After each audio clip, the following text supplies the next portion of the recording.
qu'il faut savoir déjà sur moi, c'est que je suis médium, je suis passeuse d'âme et également énergéticienne. Je sais que ça peut paraître beaucoup, mais en soi, nous avons tous en nous ces facultés-là. Un éveil spirituel, ça ne se déclenche pas en une semaine, ça ne se déclenche pas en un soin. Un éveil spirituel, c'est le résultat d'un profond cheminement intérieur. Parce que sans les bases de la guérison, on ne peut pas être compétent dans le monde énergétique. Sans des bases de guérison humaine, comment voulez-vous aller dans les mondes subtils? Comment voulez-vous savoir qu'est-ce que vous touchez dans les mondes subtils? Salut tout le monde et bienvenue dans cette toute nouvelle vidéo. Je suis Mélissa et je suis coach en transformation holistique, mais aussi en leadership transformationnel. Je suis également la fondatrice et CEO de Awaken, qui est une start-up de transformation personnelle. Aujourd'hui, je voulais évoquer un sujet avec vous qui est un peu controversé, je sais, mais qui selon moi est crucial et vraiment très important pour votre développement, qu'il s'agisse de votre développement personnel ou spirituel. On va parler de ce qu'il faut arrêter de croire sur la spiritualité. Parce qu'en fait, ce domaine est vraiment mis en avant en ce moment sur les réseaux et on peut avoir très facilement accès à plein d'informations et on peut se retrouver dans des situations un peu compliquées si on ne se dirige pas forcément vers les bonnes personnes. Donc la vidéo d'aujourd'hui ne vise pas du tout à dénoncer, mais plutôt à faire travailler votre discernement et votre remise en question. Voilà déjà pour poser un petit peu les bases et faire le disclaimer de la vidéo. Ce qu'il faut savoir déjà sur moi, c'est que je suis médium, je suis passeuse d'âme et également énergéticienne. Je sais que ça peut paraître beaucoup, mais en soi, nous avons tous en nous ces facultés-là. Mais pour vous dire un peu quelle est mon expertise finalement sur la spiritualité et comment j'en suis venue à voir en fait tous ces dysfonctionnements qui sont actuellement présents sur le marché. Je collabore aussi avec mon collègue Julien qui est psychothérapeute, mais qui est aussi énergéticien vraiment multidimensionnel. Quand je dis multidimensionnel, c'est qu'il a énormément de cordes à son arc et c'est un peu pour résumer toutes les pratiques qu'il fait. Une chose qui est vraiment véhiculée dans la spiritualité, c'est comme si les gens se disent spirituels. Il y a vraiment un élan comme ça de personnes qui disent « oui, alors moi je suis très spirituelle, je fais de temps en temps des soins énergétiques ». Et en fait, cette notion d'être spirituel est profondément mal comprise par manque finalement d'incarnation et par manque de conscience.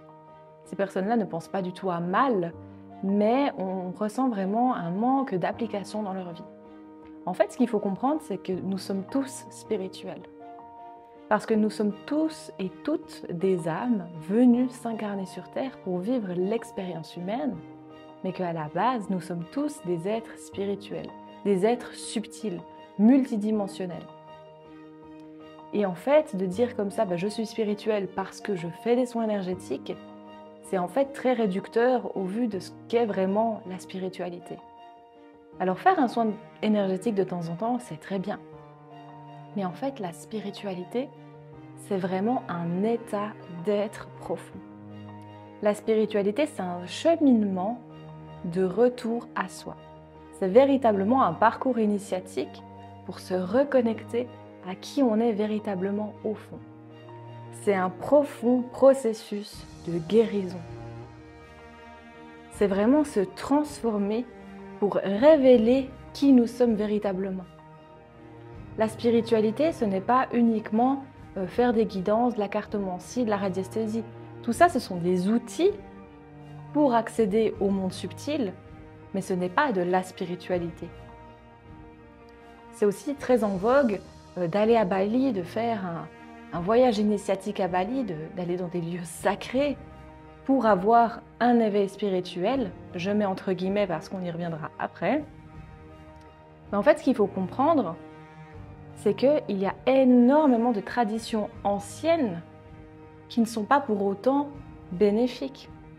C'est pas parce que des choses sont faites depuis des millénaires que c'est une pratique lumineuse. Parce que souvent, on dit « mais oui, ils font ça depuis des années. C'est fait dans leur tradition, c'est culturel. Ils font ça depuis des milliers d'années. » Mais c'est pas parce qu'une chose est faite depuis des milliers d'années que c'est forcément lumineux, que c'est forcément la voie de la lumière. En fait, il faut vraiment comprendre qu'il faut remettre les choses en question. Et que c'est pas parce que votre influenceur préféré s'est rendu à Bali qu'il a eu un éveil spirituel qu'il a eu un éveil spirituel. Un éveil spirituel, ça ne se déclenche pas en une semaine, ça ne se déclenche pas en un soin. Un éveil spirituel, c'est le résultat d'un profond cheminement intérieur. Un éveil spirituel, c'est se réveiller à sa part divine, à son âme. L'éveil spirituel intervient lorsque, tous les jours dans notre vie, nous travaillons à notre mieux-être, nous travaillons à notre retour à nous-mêmes. C'est là qu'intervient l'éveil spirituel. Alors je ne dis pas que ces pratiques qui sont faites à Bali sont toutes inutiles, pas du tout, c'est pas ce que je veux dire, mais j'aimerais vraiment porter votre attention sur le fait que être spirituel, ça ne veut pas dire aller se faire réaligner les chakras. Être spirituel, c'est dans la vie de tous les jours. C'est incarner votre part divine. C'est incarner qui vous êtes véritablement au fond, jour après jour. C'est oser aller voir vos parts d'ombre, les embrasser, les accueillir. C'est aller voir ce qui s'est passé dans votre vie, dans votre passé, qui a eu un impact sur qui vous êtes aujourd'hui. C'est aller libérer, aller guérir, aller soigner toutes ces blessures. Et les soins énergétiques ne permettent pas ça. Les soins énergétiques sont géniaux pour vous réaligner si par exemple vous avez un peu un manque d'énergie, si vous avez un peu des problèmes à avoir confiance en vous. Mais un soin énergétique ne va que faire de remettre énergétiquement les choses à leur place. Mais si vous, dans votre vie de tous les jours, vous ne faites pas de changement, le soin énergétique n'aura servi à rien. Il ne faut pas s'y tromper. On est sur Terre, on est là pour vivre l'expérience humaine. C'est notre âme qui a choisi d'être ici. C'est-à-dire que tout ce que nous allons faire dans notre vie de tous les jours aura un impact sur notre énergétique, sur notre spiritualité. Et être spirituel, ce n'est pas être illuminé, ce n'est pas être éveillé. Être spirituel, c'est être connecté à soi, c'est être conscient de qui nous sommes. Mais conscient dans la moindre de nos cellules. Et c'est pas parce qu'une personne est spirituelle qu'elle est forcément dans la lumière. C'est pas parce qu'une personne se dit dans la spiritualité qu'elle a travaillé sur elle. Ce n'est pas parce qu'une personne a des capacités extrasensorielles qu'elle est spirituelle. Il y a tellement de personnes qui sont dans la spiritualité, qui se lancent dans les soins énergétiques, dans des soins laoshi, dans du reiki, qui ne savent absolument pas ce qu'elles font, qui n'en ont aucune idée de ce qu'elles font parce qu'elles ne perçoivent pas le monde subtil. Et ça provient d'un profond manque de conscience de soi. Parce qu'en fait, se lancer dans la spiritualité, se lancer dans les pratiques spirituelles, sans avoir fait de travail de guérison sur soi, amène à un manque de conscience. Et manque de conscience dit déséquilibre, dit transmission des insécurités. Parce qu'en fait, on ne peut pas voir avec discernement le monde si nous-mêmes, nous n'avons pas travaillé sur notre brouillard intérieur. Et quand je parle de notre brouillard intérieur, c'est tout ce qui est de nos blessures, nos traumatismes, nos croyances, nos schémas. Tout ce bagage qu'on transporte de vie en vie, mais aussi depuis notre enfance. Et tant que ça ne s'est pas libéré, comment voulez-vous discerner le monde avec conscience ? Comment voulez-vous être en mesure d'accompagner des personnes qui rencontrent ces problématiques ? C'est pas parce que ce sont des méthodes alternatives qu'il faut faire à la one again, qu'il faut en fait juste se lancer comme ça et voir ce que ça donne. Non. Et même si vous faites des formations, ces formations sont données par des personnes qui manquent de conscience. Et ça fait effet boule de neige encore et encore. Tout ça, vraiment, c'est à abolir, véritablement. Parce qu'on est là pour vraiment vivre dans la conscience de nous-mêmes, vivre dans la conscience du monde qui nous entoure, pour réinstaurer l'harmonie sur Terre. Mais si nous ne sommes déjà pas capables de travailler sur nous en profondeur, d'avoir conscience de qui nous sommes, comment est-ce qu'on peut après diffuser notre lumière? On fera que diffuser notre brouillard. Et ça de manière évidemment inconsciente. Tout ce que je vous dis là, c'est vraiment inconscient, on ne le fait pas forcément exprès. Mais toutes ces choses-là, ce sont des choses qu'il faut arrêter de croire sur la spiritualité. Et c'est pas parce qu'on a un pendule ou qu'on tire des cartes qu'on est spirituel. Ça va tellement au-delà de ça. Et chaque personne vit sa propre spiritualité intérieure. Mais sa spiritualité, on la vit au quotidien. On la vit dans nos pensées. On la vit dans comment on envisage la vie. Comment est-ce que le matin, je bois mon café? Est-ce que je bois mon café en conscience, en ressentant tous les arômes de mon café? Comment est-ce que je me lève le matin?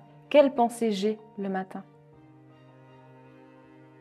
Tout ça, c'est de la conscience de soi, de la conscience de qui on est véritablement.